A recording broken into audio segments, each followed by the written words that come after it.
Welcome back in. It's another edition of the First and Orange podcast. Parker Gabriel here, Luca Evans there, Denver Post Broncos beat reporters. Luca, it is game week finally, like real football. Yeah, I feel like I was writing a story yesterday and I was like, I don't really know how much more there is to write about without actual football. And so I'm glad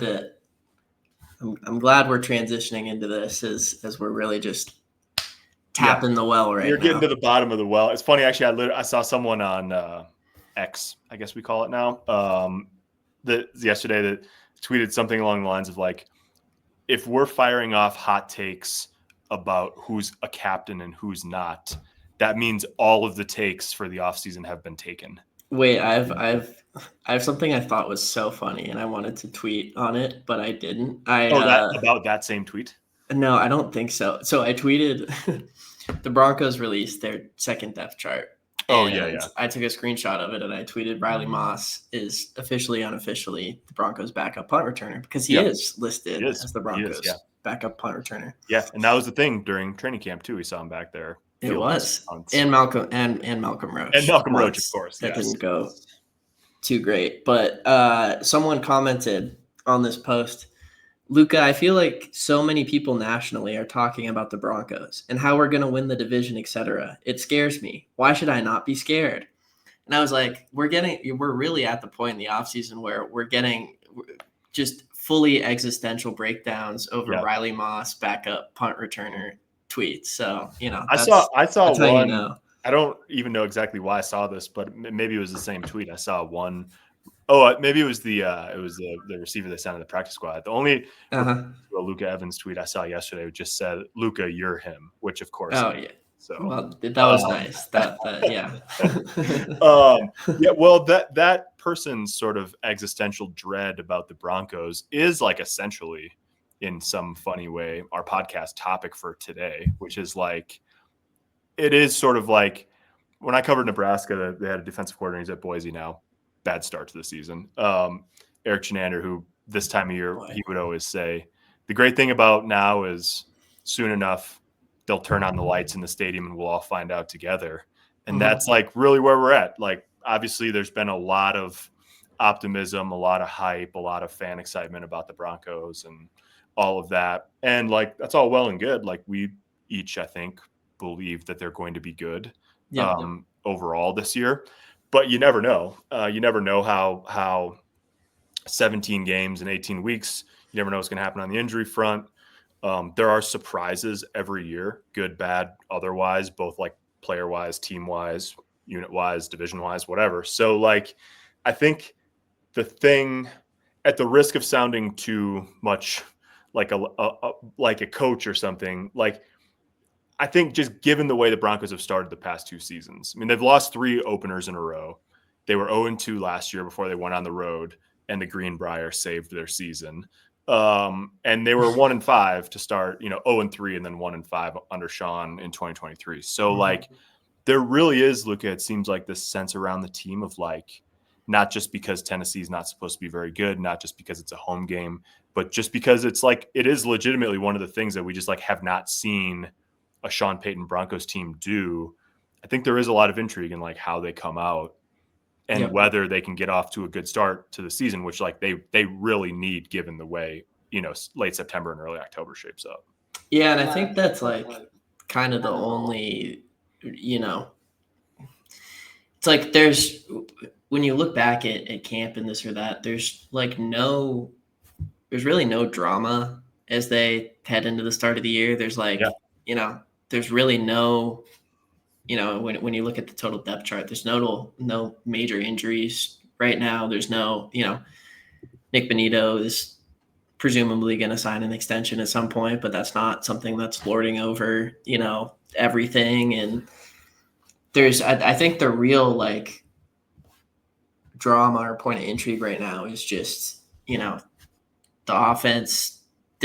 first team offense didn't look fully meshed at times in the preseason. And so it'll be interesting to see how that kind of materializes against Tennessee.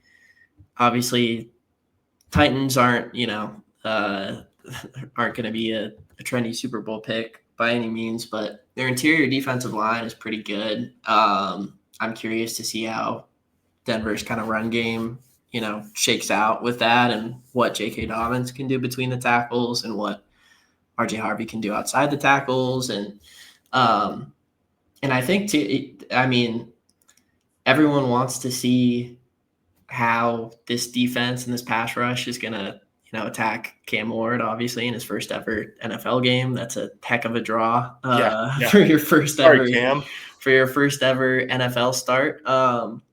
But, was it San Francisco? They gave up a touchdown on the first drive of the preseason. Yep. So, there's a wide range of outcomes here. And they're a team last year that played. I mean, there were definitely times last year. There were some teams that they just came out and hammered from the start. They gave up a couple leads, obviously, like late in the year against the Chargers, where they dominated early and then lost the lead. But there were a couple times also where they played with their food, for lack of a better term. I mean, Vegas was 4 yards from going up, 17-3, I think, on them. In Denver in week 5, I think that was. And that was like Surtain's pick 6. I mean, The reason why that was obviously Benito made a couple of sort of earthquake type plays later in the year. But I think if you look back on it, that might have been the single most important play of Denver's season. Just in the sense that you were going to be down 2 scores and at risk of going to 2 and 3. And instead you're level, crowd was juiced, all of that. And so it's the NFL, it's not, I don't know if you covered that many blowout USC wins, but it's not like that. It's not like that where, teams hang 55 on somebody, and win by 40. It just doesn't happen. And so that's I don't know. I'm very interested to see, because we've talked about this, Luca, I can envision a scenario in which this defense is just so frothing at the mouth. Yep. That they give up something early, and that's obviously not the end of the world, but that's sort of I'm very curious about how the expectations for this team, but in particular for this defense, are so high that I don't actually know quite what it would look like the first 4 or 5 possessions of the game for you to say yep, here it is. This is exactly what, they'd have to turn over. It's possible. They'd have to turn over Cam Ward a couple times and have 3 sacks in the first 3 drives in order for you to be for there not to be somebody on the internet saying I thought this defense was going to be good. Yeah. I think it really could play out similarly to, that first preseason game against San Francisco, where, that first drive, they're clearly, like you said, juiced up and give up a touchdown. And then, second drive, Nick Bonito blows up an entire possession by himself. So I think that's very possible. The thing about Cam Ward, at least when you just go back into the numbers last year in Miami, he obviously had an incredible offensive line, and he was incredible when he was in the pocket. In terms of relative to, other elite quarterbacks, this or that, his numbers under pressure weren't great. And so it'll be really interesting to kind of to see how, obviously Sean Payton has talked a lot about how the Titans have made clear upgrades on the offensive line, but this is still a heck of a Denver front to go against. Let's see, I'll toss this at you. Who are the three guys off the top of your head that you're most intrigued to see going into Sunday, and not Bo Nix or something, Pat Surtain. No, I can find 3. I'm very interested to see Troy Franklin. That's the most obvious one, probably. Just in the sense that he's had a great camp. And again, he's a guy too, where I think there will be people, if he doesn't have 90 yards week 1, they're gonna be so much for the breakout, but it's a long season. I'm interested to see Talanoa Hufanga sort of be cut loose. I would have I would have said Greenlaw over Hufanga. I don't know how much we're going to see him. I mean, maybe he'll play 40 snaps. I'm not saying he won't, but like, I don't think we're going to get the full picture of 57 right away necessarily. So Hufanga definitely just like the impact, the impact that he can have on a defense when he's healthy and when he's playing the way he played, especially in 2022. Which is sort of like the vibe you've gotten through camp, but you just don't, they only the starters played 4 series, joint practices are, you're not really, like, generally speaking, you're not really tackling to the ground even. And then obviously they don't tackle fully in their own camp practices. So he's a guy. And then I'm interested to see if I can pick somebody who's not quite so prominent. Obvious. I'm interested to see Jonah Ellis. That was just flashed through my mind. Yeah. Because I think obviously, like, you want Nick Bonito and Jonathan Cooper on the field. Like, they're really good players. They've shown that they can handle, substantial workloads. They've mostly been healthy, so on and so forth. But like, in the same, I think if you're thinking about Dre Greenlaw and Alex Singleton maybe having somewhat limited snaps early in the season, I think that you're at least have it in mind that you'd prefer not to play, those guys 90% of snaps. You got to win games. Like, that's the thing. Like, you got to win games. But if you have players that you think are capable of playing 35, 40%, like, do it. Don't waste any time doing it. And I think Ellis especially and Tillman, generally speaking, same conversation, are guys that have shown that they can hold up. And Ellis too. I mean, like, Ellis has had a nice camp. He's got, juice in the pass rush. He's pretty stout against the run, especially for not being like the biggest guy in the world. But he had a serious shoulder injury in the playoff game in January. Yeah. And even like through OTAs and mini camp, he wasn't like full go. So I think just to see him healthy and on the field, and I would imagine,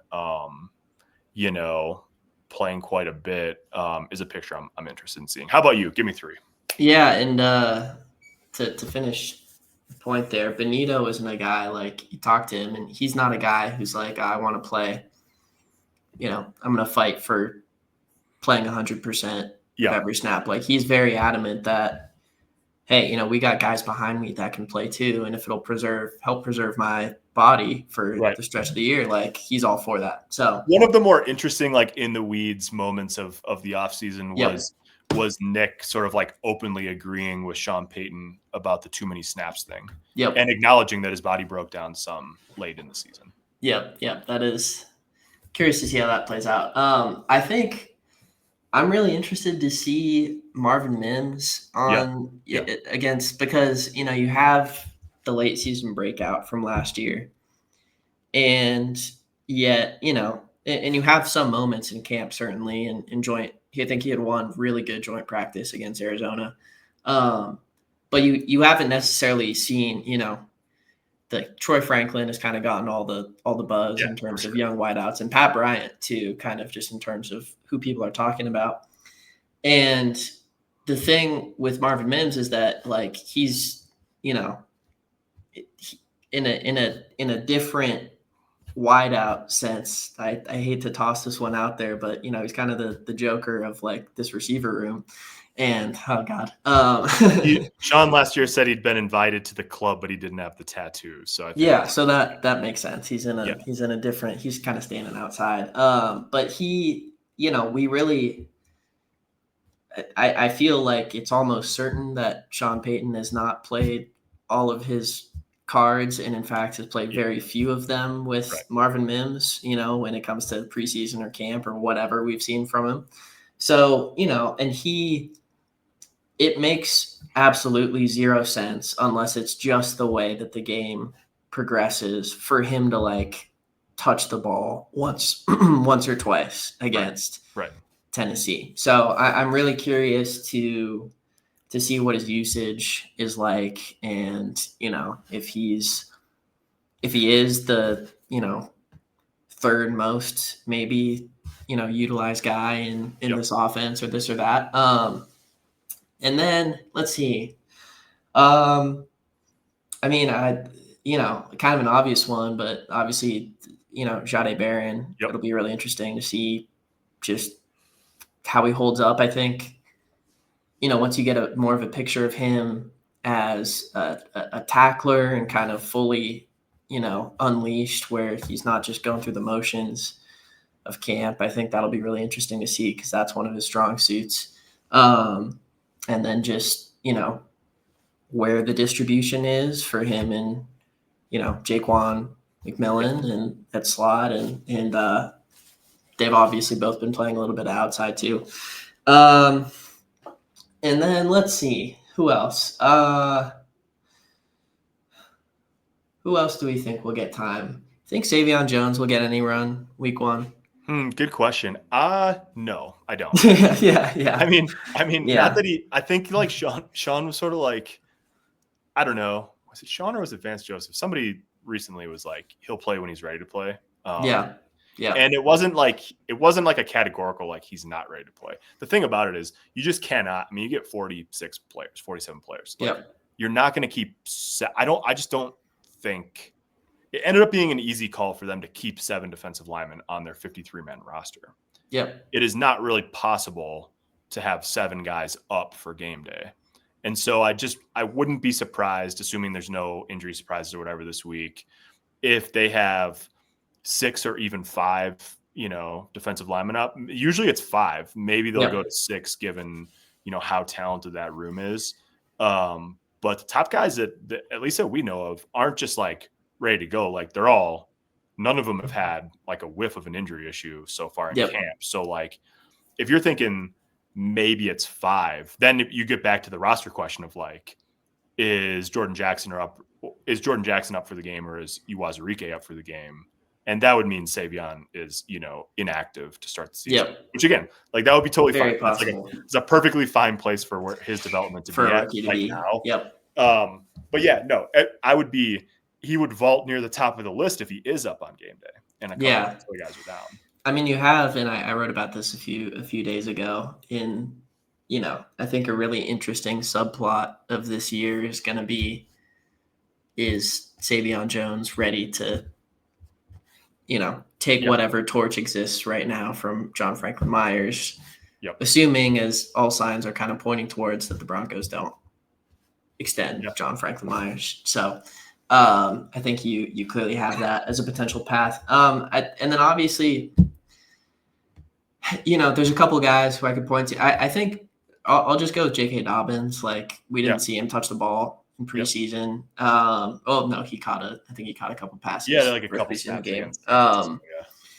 But just in terms of, I feel like we haven't really seen him cut loose fully in camp. He had a couple, he had a few good runs at times where he he jumps a few gaps and cuts. All of a sudden you're like, oh, there's something there. But, RJ Harvey has kind of more, we've seen more burst from him in terms of, the outside and this or that. And I think it's very likely that Dobbins, is that obviously they're incorporating a lot more outside zone into their scheme. I think it's very likely, though, that Dobbins is almost like, I don't want to say exclusively, but very heavily like a between the tackles guy. And then, the in addition to pass pro, third down, catching the ball, etc. And Broncos actually had a decent amount of success, like running the ball up the middle in the preseason, but there were times in the joint practices where it kind of looked iffy. And so I'm curious to see how, what he does with that, how the interior offensive line, like guys like Luke Wattenberg, show any improvement in the run game there. So yeah, I'll go with JK. What's like the best case scenario in your mind for the Broncos with JK Dobbins this year? Besides, like he stays healthy for 17 games, because that's never happened. Let's assume that life happens. I think it's that I think it's that he becomes a third down plus guy. Like third down back is sort of like game manager at quarterback. Like it's not, I don't mean it in a derogatory way. Like it's important. And Sean Payton certainly like puts a lot of value in, who's in the game on third down, because that sort of becomes like almost a facsimile for your 2-minute offense, for your gotta have it type situations. Like if you're going to be playing fast at the end of a game, you need a back who can catch the ball at the backfield, who knows what to do, and also who can protect. And so like, to me, it's like, if he's your kind of like third down 2-minute, and then he's like in something of a rotation with RJ Harvey, sort of more mixed down situations too. Like, I think that's a good role for him. I have a hard time imagining. I mean, Sean Payton hasn't, like, he's always wanted to have two backs and not have like a bell cow that's getting, 28 carries a game, obviously. But like, I think like a rough split, 50-50 ish. They're going to be in different types of scenarios, but like, to me, like, I think, 12 touches a game and similar, or maybe a little more for RJ Harvey is like a good place to be for them. And that's also like, I would imagine, part of the recipe for keeping him healthy is, you have a sort of a defined role. It's interesting because in the rare, like, we didn't see much of Dobbins in the preseason, but like in the moments we've seen him in the games, he was the third down back, and then Harvey kind of like handled the other stuff. And like, I don't really think that's how it's going to go in the regular season. But this sort of gets to like, I think this sort of gets to what I was thinking as you were going through players that you're interested in seeing. Like, to me, like, there are a lot of players. In fact, one obvious one that we didn't mention that we don't really need to go into is Jeremy Crawshaw, the rookie punter. But it will be interesting the first time he's out there. The punt. But what I was really thinking about was, I'm sort of more interested to see roles and usage sort of than like individual players. I'm interested in what the picture looks like at receiver. That's always been a little bit of a game-to-game thing with Sean, depending on the opponent and the plan. But like, I'm interested to see what that looks like. I'm interested to see what the running back usage looks like. I'm interested to see, as you sort of mentioned, the Jahdae Barron, Jaquan McMillan, what does that look like? And then also just like, you don't know exactly like what Vance has up his sleeve, but there's stuff like, the how many different, they could play 7 different nickel variations if they wanted to, they could play all this different stuff. And then, how much do the inside linebackers, like the top 2 guys, how much do they really play in what scenarios? So there's all this stuff that it's like, it's not major questions at this point of like, who's the starting, running back. Like, we know who the guys are going to be. We just don't quite know exactly how they're going to be used. And to me, like, that's sort of the presence that we get to unwrap on Sunday. I'm really curious to see when and how kind of the dime package gets deployed of, PS2, Jaquan, Riley, Jahdae. I almost think like that, and we'll see where Jahdae is at in terms of, just plainly how good he is right away.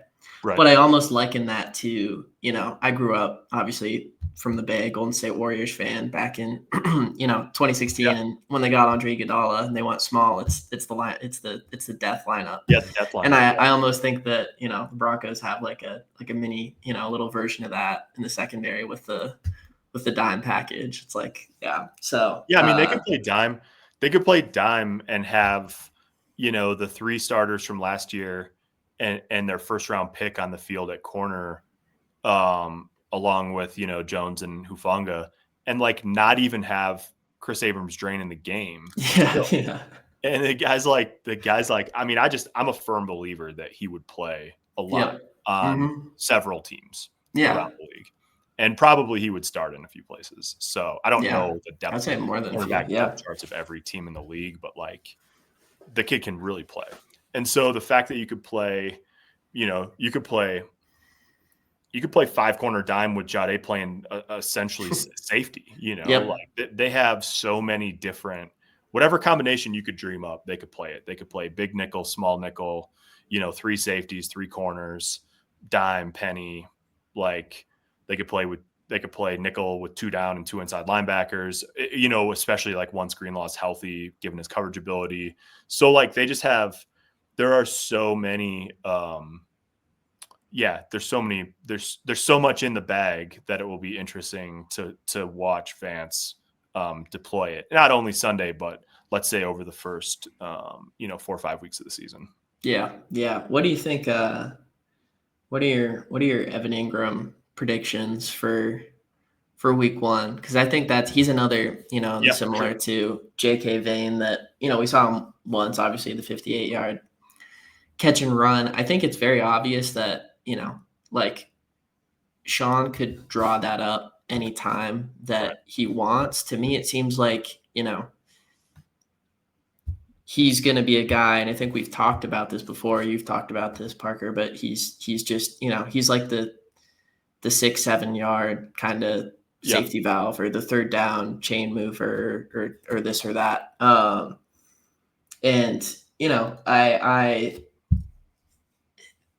I don't know. He, in 2023, when he caught 114 passes, I think he had something like 960 receiving yards. Yeah. He's like a 7-8. Right. Sort of hilariously low for having 15 yards per catch, and hilariously low for a guy as fast and as he is. I'm curious to see if that changes in Denver, if he's a little bit more of a run after the catch guy than he has been in his career, because you saw it in the preseason. Like, there's obviously, there's more, I think, that they're doing with him, or that they will do, than maybe Jacksonville did in their offense. That was one of the reasons that he came to Denver. But I could also see a scenario where he's like an 8-yard, an 8 yards per catch kind of guy again. So that's another thing. Kind of curious. Yeah, I think it's a mix, honestly. Like, there's certainly, like, Sean, anybody who's watched the Broncos the last 2 years knows the mesh with Troutman just sort of like turning around in the middle of the field and like open all the time. And that's the kind of thing where it's like, Adam Troutman's a useful player. He's a good leader, all of that. Like, think the idea, I've said this before, I think that part of the idea with Evan Ingram is that you're taking 6 and turning it into 10, and you're taking 10 and turning it into 17. And that's part of the difference. And then the other part of it is just the stuff that you can design for him, the stuff that Sean hasn't gone to as much the last 2 years, that he loves because it's designed for a guy who can defeat the matchup at that position. And they just haven't really had that guy. I mean, they tried to do a little bit of it with, Greg Dulcich before. It just didn't work with him. They've tried to do it with Lucas Kroll to, sort of modest degrees of success. But this is a different thing. And the thing that I keep coming back to, which I'm going to, a little bit of a spoiler alert on sort of like what I'm writing this weekend, but the thing about Evan Ingram and the thing about that position with Sean is that, to me, it's like a game plan position. It's here's the 5 things that we want to get to this week with number 1. And also it's third down and red zone. And those 3 categories are like exactly what you don't do any of in the preseason. You just go out there, you call your plays, you run them, you try to get the ball in somebody's hands because you need them to get a couple touches before they're out. Like, it's not. Yeah, I just think it's like a very much he's a game plan chess piece. He's not a queen. Sean learned the other day that queen's the most important piece of a chessboard, and that's quarterback. He learned that the other day. Yeah, he had he's a knight or something. He's a useful player. You got to know how to deploy him, and Sean does for sure. And he's got all kinds of moves for that spot. And so I think like whatever Evan Ingram did or didn't do in camp, I just think that role is a huge one, and it won't take very long to be like, oh yeah, they're going to use this guy and they're going to throw him the ball a lot. Yeah, definitely. I think there's a very real scenario in which, assuming he stays healthy, in which he leads the Broncos in catches this year. I think that's possible. I I think I picked him second, catches and Yep. targets behind Sutton. But yeah, I mean, Yeah, naturally. Portland had 135 targets last year. So if he's Yep. anywhere near that number this year, you're probably thinking second. But yeah, I mean, I don't think, and I don't mean this as like hype or whatever. Like, I just don't think the sort of like 70 to 80 catch type of season, 100 targets is like out of the realm of possibility for Ingram. Because first of all, they throw the ball a lot. Yeah. And second of all, like, he's just that kind of guy who, you can, and he operates well in parts of the field that Bo Nix has been accustomed to. That's not like Bo Nix can't throw the ball down the field, but like they're like hand in glove. Like if you thought Sean and Bo were hand in glove, like Bo Nix and Evan Ingram are hand in glove in terms of like complementary skill sets. And Evan Ingram knows that. And that's why he's always, presented himself as like the cleaner. Yeah, the cleaner, the guy who's there, the guy who's, sort of the 9-year-old. Well, no, not even 9-year-old. Or what? Shoot, 5-ish years older Yoda on Bo Nix's, Luke Skywalker's shoulders. Like, yeah. So, that's gonna be interesting. What else have we not covered here? Well, I thought it was interesting. I asked DJ Jones on Monday about what it would, he's been here 3 years. He's played on 2 good defenses and 1 bad one. And they've lost the opener all 3 of those years. And so I just asked him, hey, how do you avoid a slow start? And he said, the defensive line dominates their offensive line. Simple. And I thought that was kind of like, I think maybe that's a good place to sort of wrap this up is it that simple for the Broncos? Like, I mean, it could be, right? Like if the defense does to Cam Ward what NFL defenses have typically done to rookie quarterbacks making their first start. I mean, in some ways, this is it feels a little bit like, I think the Broncos and the Seahawks were thought of as being more sort of like on equal footing maybe last year than the Broncos and the Titans this year. But it feels a lot like the sort of common sense that a lot of us applied to the Broncos going to Seattle for Bo Nix's first game last year. Like, that is just not a recipe for winning. Like, it's not. Taking a rookie quarterback on the road to what's going to be a very hostile environment is just like history bears out. Like, those teams just don't normally win those games. And so, like, I'm interested, I guess, in just what the fervor is like on Sunday. And also, I'm interested maybe more than any other single thing to sort of watch the defensive line in the front if they can get out to the kind of start that they expected themselves. Yeah, I think, and Cam Ward is like, he is by all accounts from how he's carried himself throughout, since the draft, like the guy he's got moxie. Like he's, we know that. I think he'll have his moments certainly on literally on like just how we talked about Bo Nix last year, at this time. I mean, he's not going to be phased. It might be really hostile, but he's not going to be phased. That was sort of what it was last year.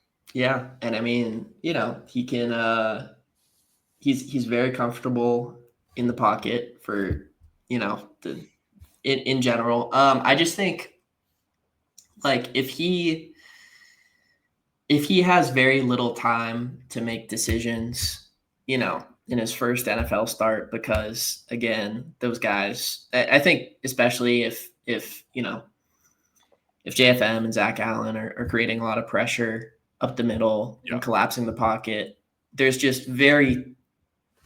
a finite number of scenarios in which the Titans win that game if they're just destroying the pocket from the inside, because you have, as we talked about, the depth and the length of the secondary. Like we haven't even talked about Riley Moss. I'm curious to see how that, I think realistically, like when you look back at preseason or camp, it's like the guys who had the best camps end to end.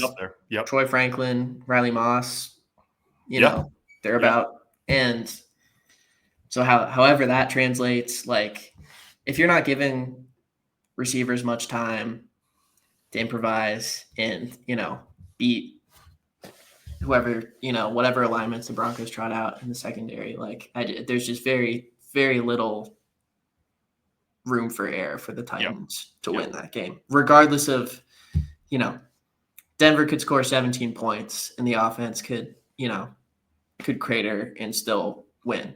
Right. So, yeah. I think that's right. Yeah. And I mean, it's a lot. There's a lot. And I think we're going to maybe try to jump on again later in the week and we can get more into this. But I just think there's a lot of things that like you can, like Vance even last year talked a lot about sort of like funneling, using Pat as the queen of the defense on the chessboard to where they could almost dictate where the ball was going to go because by just where they put him. And so there's some of that too, where it's like, I'm sure at some point they'll try to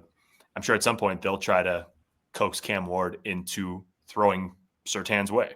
That's sort of, there's all this, just when you're making when you've never done it before, right, in a real game, and you get tasked with going out there and trying to do it on the road, and then against what's widely expected to be one of the best defenses in football, like no easy task. So we'll leave it there for right now. We're going to do a live chat show on Friday. So keep an eye out. That'd be fun. Yeah, let's do that. Yeah. Try to make that a weekly staple. We'll typically, best laid plans always, but we'll typically be doing this earlier. We'll get one early in the week, and then maybe we're going to try to do a little bit of a Q&A thing, sort of a wrap up going into Fridays as well. So check all that out. DenverPost.com, obviously, for all of the reporting and writing from us and from Troy Rankin Chunkular, our columnists. It's a good place to be with Broncos season upon us. So yeah, thanks for watching. Thanks for listening. For Luca and Parker, we'll talk to you later this week.